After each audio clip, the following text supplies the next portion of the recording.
미국의 한 부유한 주택가에서 한국식 온돌에 빠져온 마을 사람들이 집안을 다 뜯어고치고 있는데요.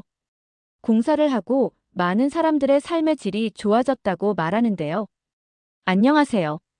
저는 뉴욕 외곽의 원플로 솔루션즈에서 대표이사로 일하고 있는 에단 리입니다. 한국에서는 이현우라는 이름으로 태어났지만 지금은 많은 사람들이 저를 에단이라고 부르고 있네요. 저는 뼛속까지 한국 사람이고 자랑스러운 재미교포입니다. 제 부모님은 1978년 당시로서는 상상하기 힘든 도전을 하셨어요. 한국에서 대학을 갓 졸업하신 20대 후반의 젊은 나이에 아메리카 드림을 품고 미국행 비행기에 오르셨죠. 그 시절엔 미국 이민이 지금처럼 흔한 선택이 아니었습니다. 부모님은 한국에서 각각 은행원과 고등학교 교사였지만 더 큰 꿈을 위해 안정된 직장을 뒤로하고 낯선 땅으로 떠나는 것을 선택하셨어요. 지금도 어머니는 종종 그때 이야기를 하십니다.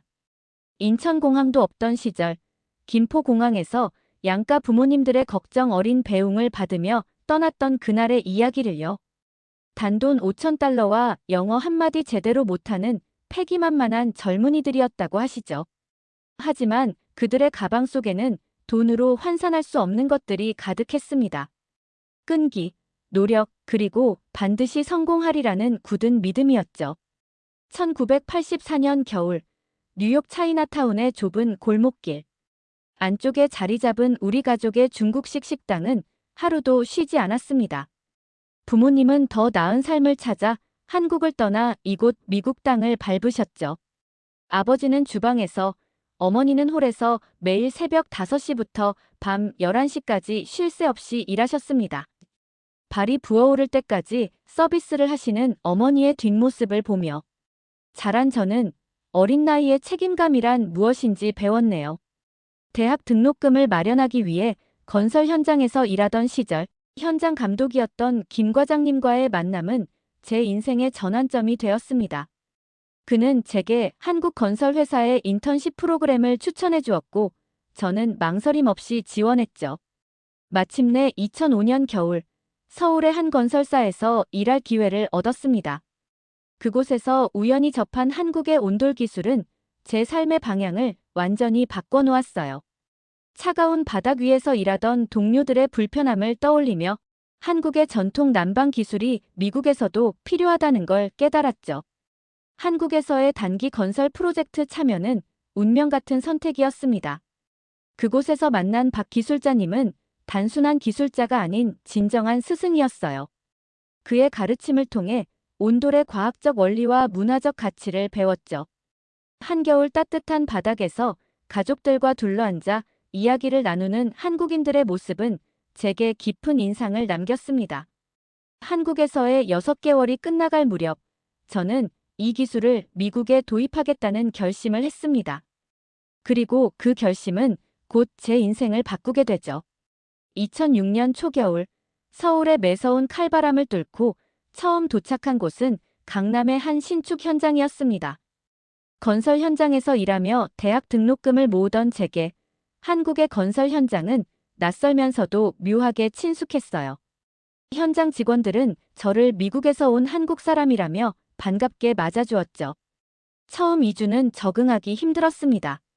빠른 현장 용어들은 알아듣기 어려웠고 한국식 업무 문화도 낯설었어요. 하지만 점심시간마다 함께 나누는 도시락과 따뜻한 커피, 한 잔으로 시작되는 현장 미팅은 제 마음을 조금씩 열어주었습니다. 그러던 어느 날, 한 아파트 현장에서 바닥 난방 공사를 참관하게 되었어요.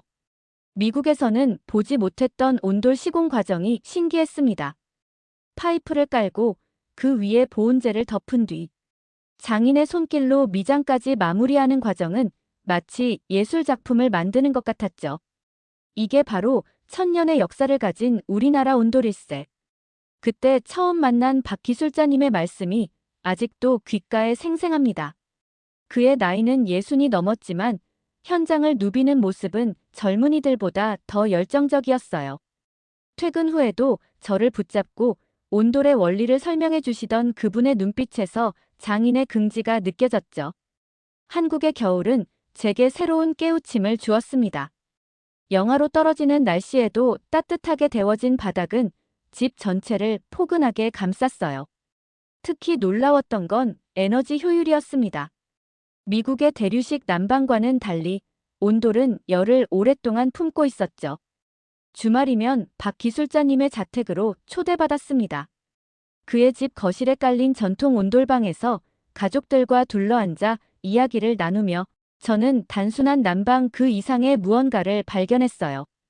바닥에 앉아 식사하고 이야기 나누고 때론 그대로 누워 쉬는 한국인들의 생활 방식. 그것은 기술을 넘어선 문화였습니다.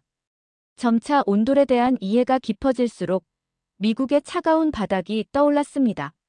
뉴욕의 혹한 속에서 일하는 건설 노동자들, 추운 바닥에서 놀아야 하는 아이들, 관절이 좋지 않은 노인들. 이 기술이 그들의 삶을 얼마나 더 나아지게 할 수 있을지 상상하게 되었죠. 6개월간의 프로젝트가 끝나갈 무렵 저는 확신할 수 있었습니다. 이 따뜻한 기술을 미국에 가져가야 한다고. 그것은 단순한 사업 아이디어가 아닌 제가 꼭 이루고 싶은 꿈이 되어 있었어요. 박 기술자님께 제 계획을 말씀드렸을 때 그는 오히려 반겼습니다. 온돌은 우리만의 것이 아니야. 이렇게 좋은 기술은 더 많은 사람들이 누려야 하는 거지. 그리고는 자신의 오랜 경험이 담긴 시공 노하우 노트를 건네주셨죠. 거기엔 30년 동안 현장에서 터득한 그만의 비법들이 꼼꼼하게 적혀 있었습니다. 한국을 떠나기 전날 박 기술자님 댁에서 마지막 저녁 식사를 했어요. 그의 가족들은 제게 언제든 도움이 필요하면 연락하라며 격려를 아끼지 않았습니다. 따뜻한 온돌방에서의 그 마지막 저녁은 제게 미국에서의 도전을 시작할 용기를 주었죠. 2007년 봄, 뉴욕으로 돌아온 저는 곧바로 첫 프로젝트를 시작했습니다. 퀸즈의 작은 단독주택이었죠. 집주인은 제 친구의 부모님이었는데 아버지가 관절염을 앓고 계셔서 온돌의 효과를 기대하셨어요. 하지만 현실은 생각보다 훨씬 더 험난했습니다. 가장 큰 문제는 자재 조달이었습니다. 한국의 온돌 자재들은 미국의 건축 규정과 맞지 않았고 현지 공급업체들은 이해조차 못했죠. 바닥 전체를 데우겠다고? 미쳤나? 한 업체 담당자는 제 설명을 듣고 고개를 절레절레 저었습니다. 결국 한국에서 직접 자재를 들여오기로 했지만 이번엔 통관 절차에서 막혔어요. 규정 문제는 더 심각했습니다. 뉴욕시의 건축법은 바닥 난방에 대한 명확한 기준이 없었고 허가를 받는 과정이 끝없이 이어졌죠. 이런 시스템은 들어본 적이 없어요라는 말을 매일같이 들어야 했습니다. 서류는 계속 반려되었고 수정 요구사항은 끝이 없었어요. 작은 문제도 있었습니다. 은행들은 검증되지 않은 기술이라며 대출을 거절했고 저축해둔 돈은 빠르게 바닥이 보이기 시작했죠. 밤에는 식당 아르바이트를 하면서 낮에는 프로젝트를 진행했지만 현실은 녹록지 않았어요. 그때 여동생 헤일리가 자신의 대학 등록금을 저에게 빌려주겠다고 했습니다. 오빠가 성공할 거란 거 알아. 한국에서 돌아왔을 때 오빠 눈에서 빛나던 그 확신, 나도 봤어. 여동생의 그 말이 제게는 큰 힘이 되었죠. 하지만 동생의 제안은 받아들일 수 없었어요. 대신 그 믿음이 제게는 절대 포기할 수 없는 이유가 되었습니다. 첫 시공은 실패였습니다. 파이프 배관은 했지만 단열재와 미장 기술이 부족해 열효율이 현저히 떨어졌죠. 밤새 고민하며 박 기술자님께 조언을 구했고 수없이 많은 시행착오를 겪었습니다. 한국에서는 당연하게 여겼던 것들이 이곳에서는 하나하나가 도전이었어요. 하지만 그 과정에서 깨달은 것도 있었습니다. 미국의 건축 환경에 맞는 새로운 방식이 필요하다는 것이었죠.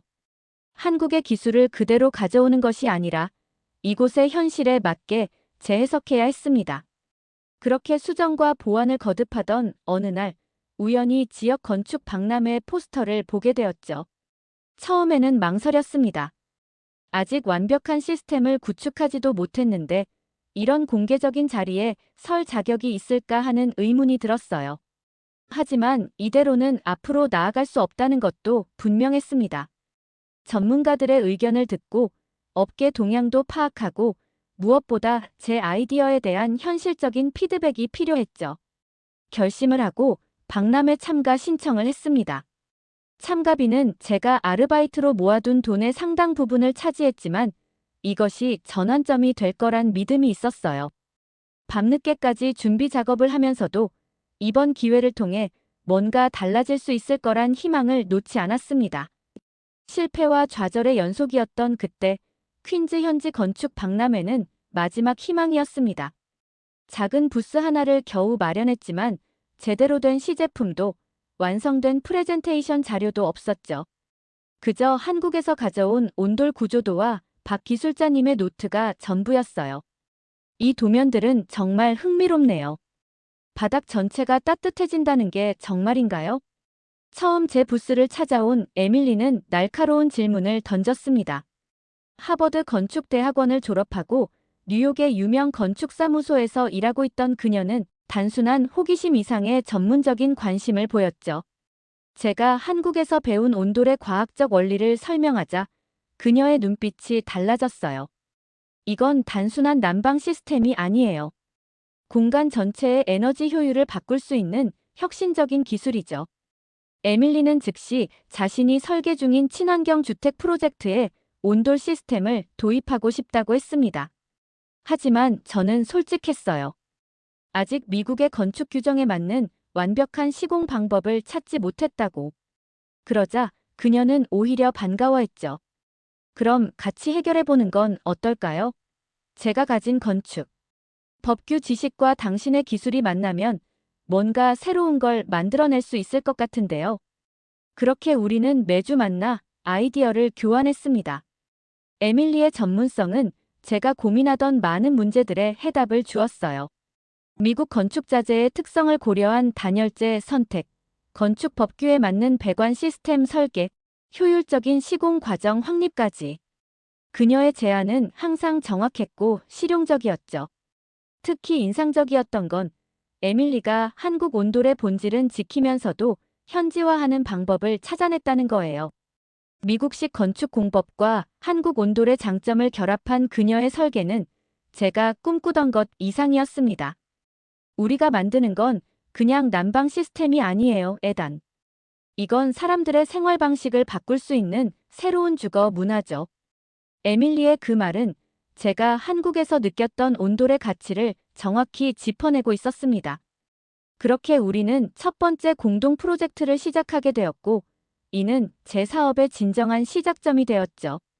첫 번째 프로젝트는 브루클린의 한 빈티지 주택이었습니다. 에밀리가 설계한 새로운 시공 방식으로 진행했는데 예상보다 놀라운 결과가 나왔어요. 기존 난방 시스템 대비 30% 이상의 에너지 절감 효과가 있었고 실내 온도 유지력도 탁월했죠.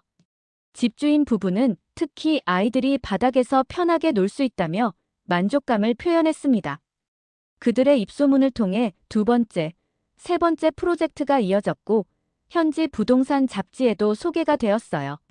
작은 성공의 물결이 조금씩 일어나기 시작한 순간이었죠. 하지만 에밀리의 아버지 윌리엄 워렌은 달랐습니다. 보스턴의 유명 건축사무소를 운영하는 그는 검증되지 않은 동양의 기술이라며 에밀리의 참여를 반대했어요. 신뢰할 수 없는 이민자와 딸이 사업적 파트너가 되는 것도 탐탁지 않아 했죠. 워렌 씨는 에밀리에게 자신의 사무소에서 일할 것을 제안했습니다.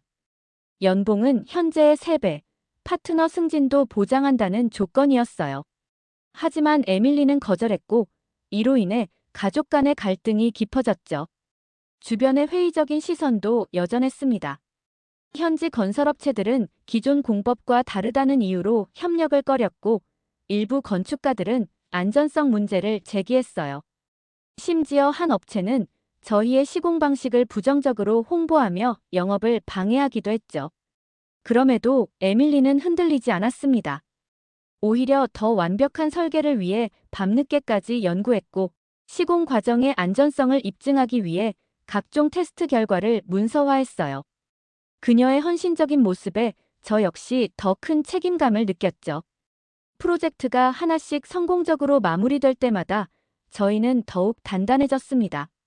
현장에서 마주치는 작은 문제들도 함께 해결하면서 기술적 완성도를 높여갔고 점차 소규모 건설업체들의 관심도 받기 시작했어요. 그러던 어느 날 뉴욕의 대형 건설사로부터 연락이 왔습니다. 맨해튼의 고급 주택 단지 리모델링 프로젝트에 저희의 온돌 시스템을 적용하고 싶다는 제안이었죠. 기회이자 도전이었던 그 순간을 저는 아직도 생생히 기억합니다. 처음 제안을 받았을 때는 솔직히 두려움이 앞섰습니다. 그동안 진행했던 소규모 프로젝트와는 차원이 다른 규모였기 때문이죠. 85세대나 되는 대형 단지의 리모델링은 저희에게는 전례 없는 도전이었어요. 하지만 에밀리는 이 기회를 놓치지 말자고 했습니다. 수개월간 준비한 제안서를 들고 건설사를 찾아갔고 기술력을 인정받아 마침내 계약을 체결할 수 있었죠. 2008년 겨울, 뉴욕은 기록적인 한파에 시달리고 있었습니다. 난방비 폭등으로 많은 가정이 어려움을 겪던 그때 저희의 첫 대형 프로젝트는 의미 있는 결실을 맺었어요. 맨해튼의 85세대 주거단지에 설치된 온돌 시스템은 예상 이상의 에너지 절감 효과를 보여줬죠. 특히 놀라웠던 것은 입주민들의 반응이었습니다. 관절염을 앓던 노인분들은 따뜻한 바닥에서 운동이 가능해졌다며 기뻐하셨고 어린 자녀를 둔 부모들은 아이들이 감기에 덜 걸린다고 전했어요. 수치로는 설명할 수 없는 삶의 질 향상이었죠. 현지 언론의 관심도 이어졌습니다. 뉴욕타임스의 부동산 섹션에서는 저희의 프로젝트를 미래 주거의 새로운 표준이라고 소개했어요. CBS 지역 방송에서는 에너지 효율성과 환경 친화적인 측면을 집중 조명했고 특히 탄소 발자국 감소 효과에 주목했죠. 이 보도를 본 뉴욕시의회 환경위원회에서 연락이 왔습니다. 노후 공공주택 리모델링 사업에 온돌 시스템 도입을 검토하고 싶다는 제안이었어요. 저소득층 주거 환경 개선과 에너지 비용 절감이라는 두 가지 목표를 동시에 달성할 수 있는 해결책으로 주목받은 것이죠. 브롱크스의 한 노인복지관이 첫 시범 사업 대상이었습니다. 저희는 이 프로젝트에 특별한 노력을 기울였어요. 한국의 박 기술자님께 자문을 구해 노인분들의 건강을 고려한 온도 조절 시스템을 추가했고 에밀리는 휠체어 이동이 편리한 바닥 마감재를 선택했죠. 완공 후 첫 겨울, 복지관 이용률이 30% 증가했다는 소식을 들었습니다. 춥고 딱딱한 바닥 때문에 외출을 꺼리던 어르신들이 따뜻한 복지관에서 더 많은 시간을 보내게 된 것이죠. 사회적 고립 문제 해결에도 도움이 된다는 평가를 받았어요. 환경단체들도 주목하기 시작했습니다. 기존 난방 방식 대비 40%의 에너지 절감 효과는 분명 매력적인 수치였죠. 여러 환경 관련 컨퍼런스에서 사례 발표 요청이 이어졌고 지속 가능한 건축 분야의 새로운 대안으로 인정받기 시작했어요. 이러한 성과는 더 큰 도전의 시작이었습니다. 다른 지역의 지자체들도 관심을 보이기 시작했고 대형 건설사들의 협력 제안도 이어졌어요. 하지만 그 과정에서 예상치 못한 기술적 난관도 나타났죠. 대형 프로젝트의 성공으로 저희의 평판은 높아졌지만 더 큰 시험이 기다리고 있었습니다. 2009년 초 뉴저지의 대형 쇼핑몰 리노베이션 프로젝트를 수주했어요. 기존의 주거 공간과는 전혀 다른 규모와 구조를 가진 상업시설이었죠. 공사는 처음부터 난관의 연속이었습니다. 넓은 면적과 높은 층고로 인해 온도 제어가 예상보다 어려웠고 일부 구역에서는 바닥 열전도가 고르지 않은 현상이 발생했어요.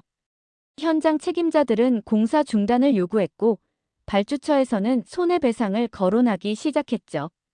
에밀리와 저는 밤을 새워가며 문제 해결 방안을 찾았습니다. 하지만 의견 충돌이 잦아졌어요.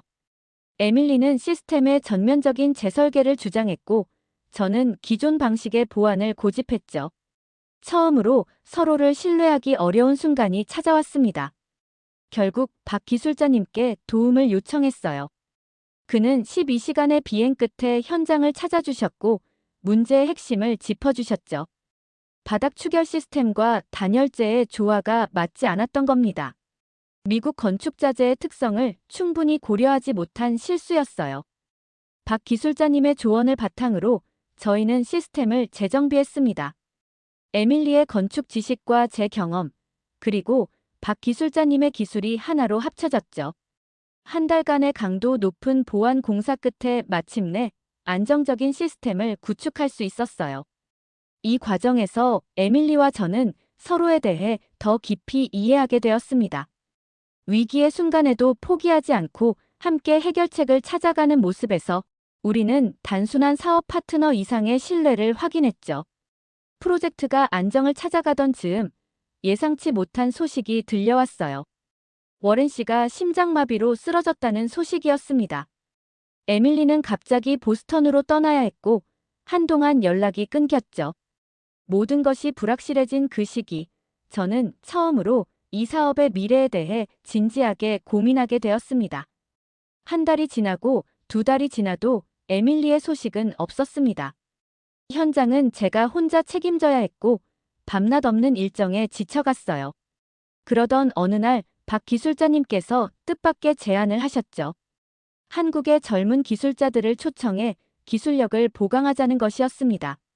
그분의 제안은 시의적절했어요. 덕분에 프로젝트는 안정을 찾아갔고 오히려 더 체계적인 시스템을 구축할 수 있었죠. 3개월 만에 에밀리가 돌아왔습니다. 워렌 씨의 건강이 호전되었고 놀랍게도 그는 병상에서 저희의 프로젝트 자료들을 꼼꼼히 살펴봤다고 해요. 내 선택이 옳았다는 말과 함께 에밀리의 복귀를 지지해 주었다고 합니다. 2010년 저희 회사는 중요한 전환점을 맞이했습니다. 뉴저지 쇼핑몰 프로젝트의 성공적인 완수는 업계에 큰 반향을 일으켰어요. 특히 겨울철 에너지 사용량이 기존 대비 45% 절감되었다는 수치는 대형 건설사들의 관심을 끌기에 충분했죠. 에밀리가 보스턴에서 돌아온 후 저희는 더욱 체계적인 사업 확장을 시작했습니다. 맨해튼 중심가에 사무실을 열었고 전문 기술자들을 영입했어요. 박 기술자님의 도움으로 한국의 젊은 기술자들도 합류하게 되었죠. 주목할 만한 변화는 고급 주택 시장에서 일어났습니다. 뉴욕의 유명 건축가 마이클 스톤이 자신의 프로젝트에 온돌 시스템을 채택하면서부터였어요. 그의 작품은 건축 전문지에 소개되었고 온돌은 프리미엄 주거 공간의 새로운 트렌드로 자리 잡았죠. 저희의 성장을 지켜보던 윌리엄 워렌의 태도도 달라졌습니다. 병상에서 회복하는 동안 그는 저희가 이룬 성과들을 하나하나 살펴보았고 마침내 인정의 말을 건넸어요. 더 나아가 자신의 인맥을 활용해 보스턴 지역의 프로젝트도 소개해 주었죠. 2011년 초 원플로 솔루션즈는 뉴욕 증권거래소가 선정한 주목할 만한 신생기업으로 이름을 올렸습니다. 직원 수는 150명을 넘어섰고 뉴잉글랜드 전역에서 프로젝트가 진행되었어요. 한국의 온돌이 미국의 건축 문화에 새로운 표준을 제시하고 있다는 평가를 받았죠. 특히 자부심을 느낀 것은 친환경 건축 분야에서의 성과였습니다. 미국 그린빌딩 협회는 저희의 시스템을 미래지향적 난방 솔루션으로 인증했고 여러 환경상을 수상하게 되었어요. 한국의 전통 기술이 현대 사회의 환경 문제 해결에 기여한다는 사실이 무척 뿌듯했죠. 사업이 안정되어 가면서 에밀리와 저는 더 큰 그림을 그리기 시작했습니다. 단순한 시공을 넘어 기술 연구개발에도 투자했고 젊은 건축가들을 위한 교육 프로그램도 시작했어요. 이제 저희의 시선은 미국을 넘어 캐나다와 유럽으로 향하고 있었죠. 2012년 봄, 저희는 뜻밖의 제안을 받았습니다. 뉴욕 현대미술관에서 현대 주거 문화와 전통 기술의 만남이라는 특별전을 기획한다는 소식이었어요. 온도를 주제로 한 전시관을 맡아달라는 요청이었죠. 이 기회를 통해 저희는 온돌의 기술적 우수성을 넘어 문화적 가치를 알리기로 했습니다. 한국의 전통 가옥 구조부터 현대 건축에 적용된 사례까지 천년 역사를 가진 온돌의 발전 과정을 체계적으로 선보였어요. 관람객들은 특히 바닥 난방이 가족 문화에 미친 영향에 큰 관심을 보였죠. 전시회의 성공은 뜻밖의 결과로 이어졌습니다. 북미 각지의 한인 건설협회에서 연락이 왔어요. 그들은 자신들의 지역에서도 온돌 시스템을 도입하고 싶다며 기술 전수를 요청했죠. 저희는 박 기술자님과 상의 끝에 정기적인 기술 워크숍을 열기로 했습니다. 시카고, 토론토, 밴쿠버로 이어지는 워크숍에서 저는 새삼한국 기술의 저력을 실감했어요. 현지 건설업체들은 에너지 효율성에 주목했고, 건축가들은 디자인 가능성에 흥미를 보였죠. 각 도시의 특성에 맞춘 맞춤형 솔루션을 제안하면서 온돌은 점차 북미 건축의 새로운 표준으로 자리 잡아갔습니다. 한국의 자재 업체들과의 협력도 본격화됐어요. 현지 기준에 맞는 전용 자재를 개발하고 품질 관리 시스템을 구축했죠. 이 과정에서 많은 한국 중소기업들이 미국 시장에 진출하는 교두보를 마련했습니다. 특히 의미 있었던 것은 젊은 건축가들을 위한 교육 프로그램이었어요. 하버드와 MIT의 건축학과 학생들이 여름 인턴십을 위해 저희 회사를 찾았고 한국의 건축대학들과도 교환 프로그램을 시작했죠. 이들은 동양과 서양의 건축 철학을 자연스럽게 융합하는 새로운 시각을 제시했습니다. 2013년 말 월스트리트 저널은 저희 회사를 문화적 혁신 기업으로 소개했어요. 단순한 기술 전파를 넘어 생활 문화의 변화를 이끌어냈다는 평가였죠. 에밀리는 이때 새로운 제안을 했습니다. 이제는 북미를 넘어 유럽으로 눈을 돌려야 할 때라고요. 2014년 초 원플로 솔루션즈는 예상치 못한 제안을 받았습니다.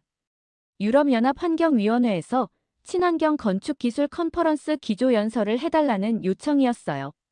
한국의 전통 난방 기술이 현대 사회의 에너지 문제 해결에 기여할 수 있다는 점을 높이 평가했다는 설명이었죠. 브뤼셀에서 열린 컨퍼런스장은 예상 이상의 관심으로 가득했습니다. 북유럽 국가들은 특히 온돌의 에너지 효율성에 주목했어요. 스웨덴의 한 건설사는 즉석에서 기술 도입을 제안했고 독일의 환경단체들은 공동 연구를 요청했죠. 같은 해 여름, 에밀리와 저는 드디어 결혼식을 올렸습니다. 예식장에는 특별한 하객들이 함께했어요. 박 기술자님은 한국에서 오셔서 아버지처럼 축하해 주셨고 윌리엄 워렌은 감동적인 축사를 해주었죠. 이제 나는 자랑스러운 한국 사위를 얻었다는 그의 말에 하객들은 뜨거운 박수를 보냈습니다. 회사는 계속해서 성장했어요. 유럽 진출을 위한 런던 사무소가 문을 열었고 스칸디나비아 지역의 프로젝트도 시작됐죠. 하지만 가장 보람 있었던 것은 개발도상국 지원 프로그램이었습니다. 에너지 부족으로 고민하는 국가들의 저비용 온돌 시스템을 보급하는 일이었어요. 2015년 뜻깊은 소식이 전해졌습니다. 미국 특허청이 저희가 개발한 현대식 온돌 시스템의 특허를 최종 승인했다는 소식이었어요. 이는 한국 전통 기술의 우수성을 공식적으로 인정받은 순간이었죠. 특허 기술은 곧 국제표준 난방 시스템으로 채택되었습니다. 그해 겨울, 에밀리와 함께 한국을 찾았습니다. 박 기술자님의 자택에서 며칠을 머물렀는데 그곳에서 특별한 소식을 전해드렸어요. 에밀리의 임신 소식이었죠. 따뜻한 온돌방에 둘러앉아 나눈 그 시간은 제 인생에서 가장 행복한 순간으로 기억됩니다. 지금 저는 맨해튼 오피스 창 너머로 저무는 해를 바라보고 있습니다. 15년 전 차가운 뉴욕의 겨울날 시작된 작은 꿈은 이제 전 세계를 따뜻하게 만드는 큰 희망이 되었어요. 우리 아이에게 들려줄 이야기가 하나 더 생긴 것 같네요. 한국의 기술이 세상을 따뜻하게 변화시킨 이야기를요. 고국 한국은 제게 온돌이라는 특별한 선물을 주었습니다. 그 선물로 많은 이들의 삶을 따뜻하게 바꿀 수 있었죠. 앞으로도 이곳 미국에서 한국의 우수한 문화와 기술을 전하는 다리가 되겠습니다. 한국이라는 뿌리가 있었기에 오늘의 제가 있음을 잊지 않겠어요. 오늘의 사연 어떻게 들으셨나요? 해외에 사는 동포의 이야기를 들으니 사연이 더 감동적이네요. 오늘의 이야기가 마음에 들었다면 구독과 좋아요, 댓글 꼭 부탁드립니다.